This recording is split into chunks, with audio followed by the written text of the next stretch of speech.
of the men. We see the special relationships between artist and sitter unfold. The idea is that these are kind of prompts for you to kind of think about, oh yes, I remember doing that. Windrush, Portraits of a Generation. Watch on BBC.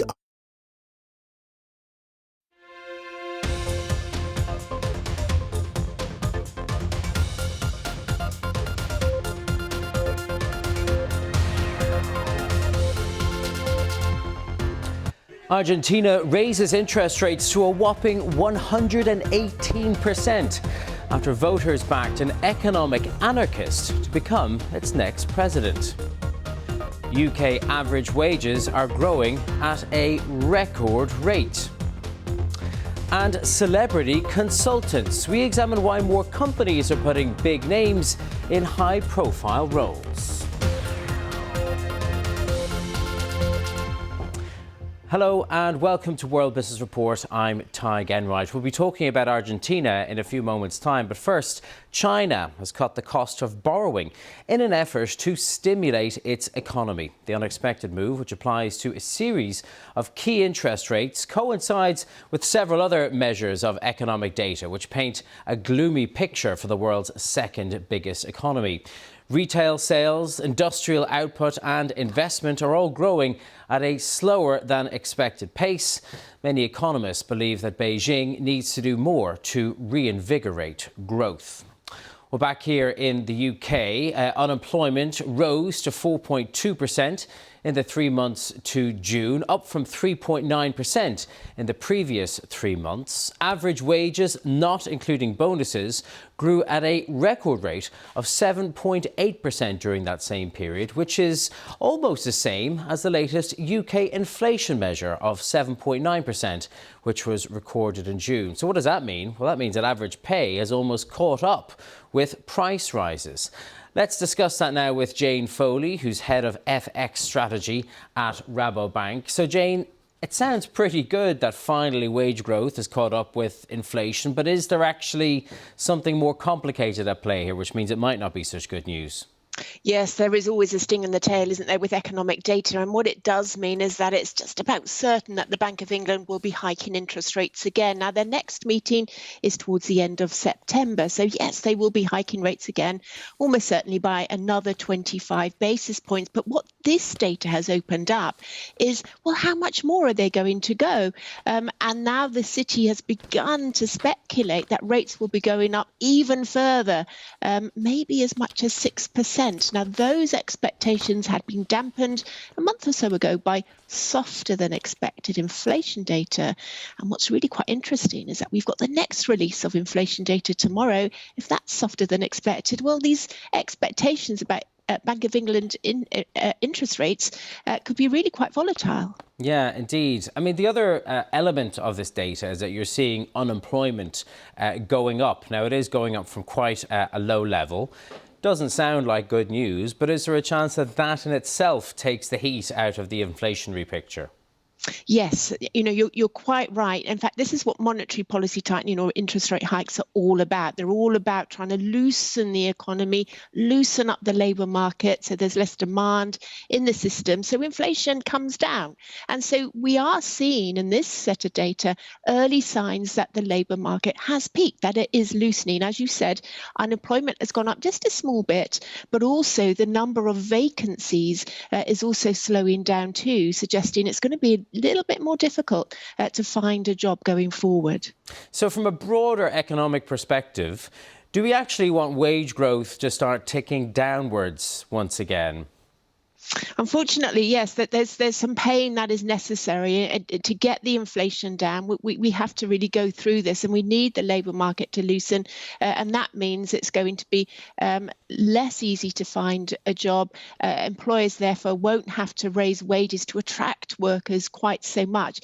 And that's the situation that we need to get to bring inflation down. So there will be pain in the short term for some people who won't be able to find that job quite so easily, or won't see wages going up so much in the next few months. But that's a situation we need to arrive at in order for us all to see much lower inflation rates. OK, Jane Foley at Rabobank, thank you very much for that. Back to Argentina now. It's been plunged into an economic shock after a far-right candidate unexpectedly won the first round of its presidential election. Javier Milei's radical policies include ditching Argentina's central bank and its peso currency and replacing them with the US dollar. Argentina had already been in economic peril, with inflation running at 116%. It's on the brink of its sixth recession in the space of a decade. The central bank has now raised the interest rate to an incredible, as we were saying before, 118%. It had been at 97%. That is the move to devalue the peso by around 20% in response to the market shock to the first round success of Javier Milei. He's a former television personality, no government experience, although he has been a member of Congress. He's described himself as an anarcho-capitalist and a tantric sex instructor. He won 30% of the vote in the presidential primary. That means he's going to be on the list of candidates for the presidential election proper, which is coming up in late October. Let's speak now to Dr. Christopher Sabatini, a senior fellow for Latin America at Chatham House. He's an expert also on Argentina's economy and political situation. Thank you very much for being with us today, Dr. Sabatini. Let's talk first of all about that, should we say, key economic policy. Is there any version of reality in which ditching the peso and adopting the dollar could work? No, quite frankly, and he's changed his plan to dollarize the economy about 50 times. It's a very vague notion, just basically full of platitudes. The country did try in the 1990s, mid-1990s, to dollarize the economy, or the peso, by pegging the peso to the dollar, so that every peso there's in circulation, there's a dollar in the central bank. That collapsed in 2001, and the economy contracted by over a quarter and led to massive loss of income to Argentines. Obviously, dollarizing the economy would prevent that sort of imbalance, but it would be effectively impossible for an economy the size of Argentina's to do so, and it's 48 million people. Sure. OK, so take off your economics hat for a moment, put on your political analyst hat. What's going to happen when we get to the primary? When we get to the proper presidential election, has he got a chance of winning? He does. We don't really know precisely what his popularity is. I mean, it was surprising that he polled at a little over 30% in the primaries. But the other two parties, the candidates didn't do so well, but the other two parties sort of polled somewhat close, 27, 22% in that area, including the governing party. But the truth is that only about 68% of the voters turned out to vote in the primaries. We really don't know how that other 32% of voters, if there's 100% turnout, is going to vote. It could break entirely for Milei, and then it's his to win, perhaps even in the first round. The first round will be October 22nd. The second round will be November 19th, if that's necessary. But the funny thing is the second vote-getting candidate of the center-right party, Patricia Bullrich, she's going to be the standard bearer of a conservative party that's going to be in competition with Milei. So the two of them are going to be very much at odds. And then the Peronist candidate of the incumbent party, obviously deeply damaged by the sad state of the economy with, as you mentioned, 116% inflation, effectively a central bank that is broke. We don't know how this will shake out. But yes, he stands a good chance. The problem will be he really doesn't have, as you mentioned, any experience in governing, and he really doesn't have a political machine, either in the Congress or in the provinces. OK. Dr. Christopher Sabatini from Chatham House, thank you very much for joining us with your analysis today. Now, from economics to celebrity creativity, and the concept of a celebrity creative director appears to be back in vogue. Now, you know the kind of arrangement where you get a big name personality lending their name and their creative input to a big name brand. We asked the BBC's North America correspondent Michelle Fleury to speak to one of them to find out what's driving this new trend and ask that big, awkward question: are they actually qualified? When it get this dark, you gotta feel your way out. DJ Khaled, the Grammy Award-winning music mogul with the Midas touch. His latest partnership with German streetwear brand Snipes saw him open a concept store in his hometown Miami. But he's not just the brand's hype man, he's also its chief creative officer, a title he doesn't take lightly. Why are we seeing more celebrities in executive roles? I mean, you got to remember, people, you throw that name on a celebrity, which is a blessing. And I'm very grateful for the world to call me a celebrity. But at the same time, you know, were visionaries too. And I think it's beautiful. If you think about it, it's like levels and steps of your hard work. And then you get to a certain point and boom, look at this. Cal got his own store with Snipes. You know, let's not forget about the 35 years of hard work to get to where I'm at today. Given his busy schedule, though, how much can a celebrity like DJ Khaled really contribute? A lot, according to Snipes CEO Sven Voth. He credits the rapper with turbocharging the company's growth in America from 65 stores to over 300.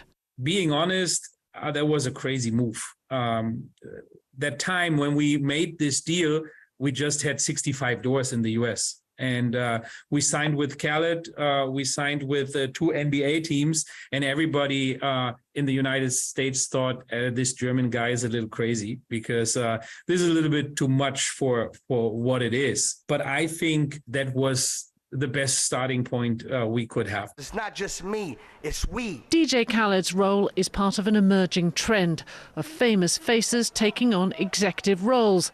Think Pharrell Williams at Louis Vuitton, or the rapper Future at Lanvin.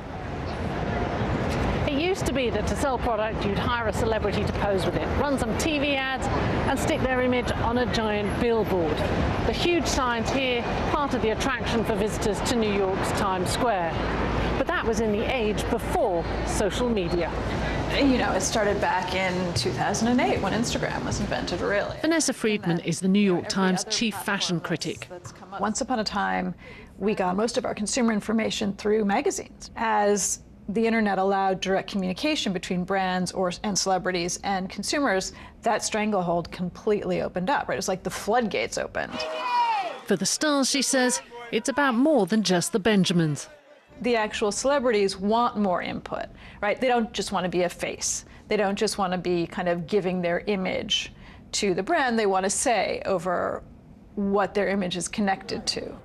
The lack of on-paper qualifications may feel unfair, but social media has changed the way the world sees brands. And as long as it makes the company money, the celebrity creative director is here to stay. Michelle Fleury, BBC News, New York.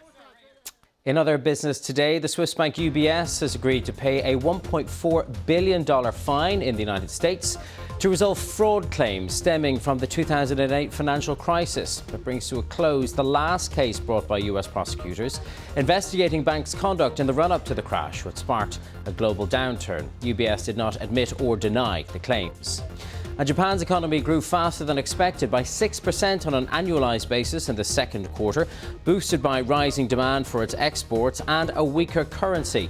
The figures show that Asia's second biggest economy has now expanded for 3 consecutive quarters. That's it from me. World Business Report is back a little bit later. Keep in touch with me on social media. I'm at Tadgh Enright. Until next time, bye-bye.